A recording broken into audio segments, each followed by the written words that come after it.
By an infinite favor of His mercy, God elects certain souls throughout history to be the living vessels of His love and of His graces, making of them a prolongment of His own presence in this world.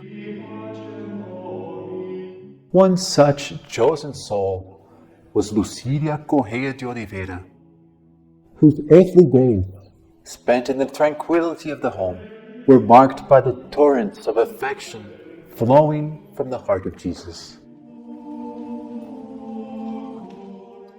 Born on April 22nd, 1876, the first Saturday after the joys of Easter, Lucilia was the second of 5 children.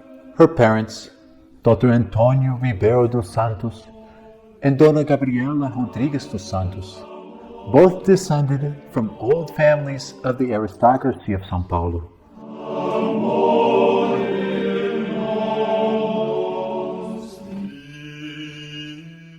When she was young, Lucilia's father gave her a lovely statue of the Sacred Heart of Jesus, which would play an enormous role in her interior life and accompany her to the last sign of the cross. Through this statue, she recognized, admired, and adored the God-man, extremely kind and merciful, disposed to pardon, but profoundly serious. Our Lord's countenance bore a note of sadness, of one who plumbs the depths of mankind's wickedness and suffers greatly because of it. His divine heart was encircled with a crown of thorns on that account, and pierced by the lance of Longinus. This devotion to the Sacred Heart of Jesus bolstered even more in Lucilia's soul the desire to do only good. In him lay the fount of enormous affection that overflowed in her relationship to others. This affection was profound and generous, full of joy and hope, bearing friendship and pardon, making it difficult to conceive anything comparable to it. Throughout long hours of contemplation and quietude, interspersed with vocal prayer, aspirations to religious life increasingly impressed themselves upon Lucilia's soul.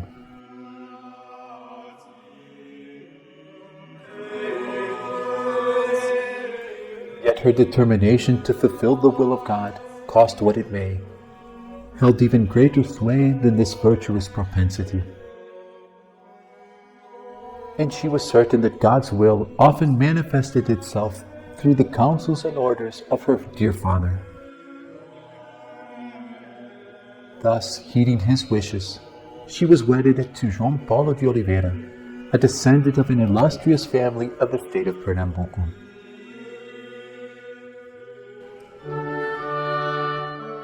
The wedding took place on July 15, 1906,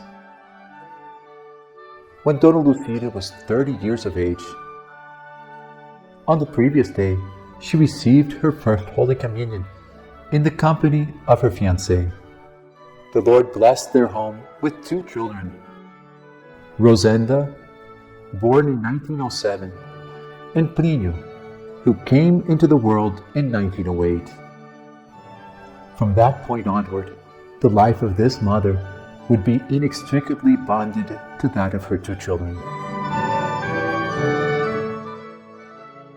In preparing them for life in society, Dona Lucilia was meticulous in matters of comportment, seeking to instill in them Christian courtesy along with compassion for the needy. Regarding the fulfillment of duty, her attitude was inflexible, yet gentle and sweet. She, above all, insisted upon their religious formation, centered principally on love for the Sacred Heart of Jesus, the Immaculate Virgin, and the Holy Catholic, Apostolic, and Roman Church.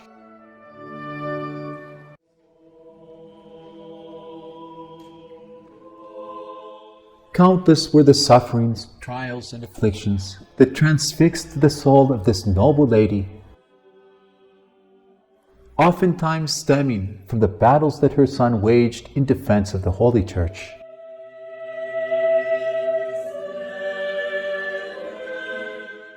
Nevertheless, she ever endured them with serenity and peace of soul, traits proper to the true Catholic spirit. As Dona Lucilia approached eternity, her thoughts, gestures, and way of being resembled more and more those of her good Jesus.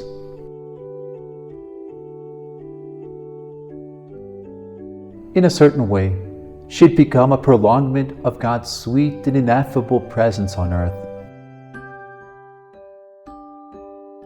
As a fruit of her understanding of the infinite benevolence of the heart of Jesus toward men, and above all, owing to the profound love that she had for him, Dona Lucilia left us with a profound concept of life. To live is to be together, to look at and to love one another. This beautiful and luminous phrase invites all who draw near her to enter that divine paradise which is the heart of Jesus, thus inaugurating a new historical era. On April 21st, 1968, God wished to call this predilect daughter to himself. Her visage expressed the gentleness of a pure soul, peace of spirit, and the joy of having fulfilled her duty, and the distinguished unpretentiousness of one who immolated herself entirely. On this occasion, to express the indescribable love that united him with his mother, Toto Prinho commented, "She was truly a Catholic lady. No one can imagine the good she did for me. I studied her beautiful soul with unwavering attention, and it was for that very reason that I loved her so. If she were not my mother, but someone else's mother, I would have liked her in the same way and would have sought a way to go live close to her. Mama taught me to love our Lord Jesus Christ. She taught me to love the Holy Catholic Church." In the twilight of Christian civilization in which we live, where all values are falling to ruins, even ones as deeply seated in the human soul as maternal affection, what intention did Providence have in bringing this kindly lady into being? When our Lord Jesus Christ opened his human eyes to this world, he wished to behold something that united the wonders of the universe, the gaze of Our Lady. From the height of the cross, on departing from this life, his gaze once again crossed with hers. The love of the Blessed Virgin was greater, beyond compare, than the hatred of those who perpetrated the deicide. At his birth and at his death, Jesus wished to receive Our Lady's manifestations of maternal affection, thus indicating the role that this must play in the formation of mankind. What a magnificent link there is between this first gaze and the last. What an incomparable bond. In due proportion, all Catholic mothers are called to somehow reflect this supreme love of the Mother of Mothers, the love for God and neighbor, that is, charity. To make a reflection of Mary's maternal love shine even today. Could this not be the intention of Providence in giving rise, in so many hearts, to the solitary curiosity to better know this exemplary Catholic mother, Dona Lucilia? Would it not please the heart of Jesus for this elect soul to become the archetypical model of the way of being, of the spiritual stance, and of the equilibrium that are to characterize the reign of His Most Holy Mother? Truly, the life of Dona Lucilia helps us to better understand St. Paul's ardent words in the first epistle to the Corinthians. Love is patient, love is kind.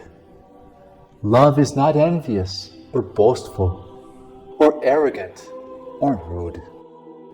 It does not insist on its own way. It is not irritable or resentful. It does not rejoice in wrongdoing, but rejoices in the truth. It bears all things, believes all things, hopes all things, endures all things. Charity will never end.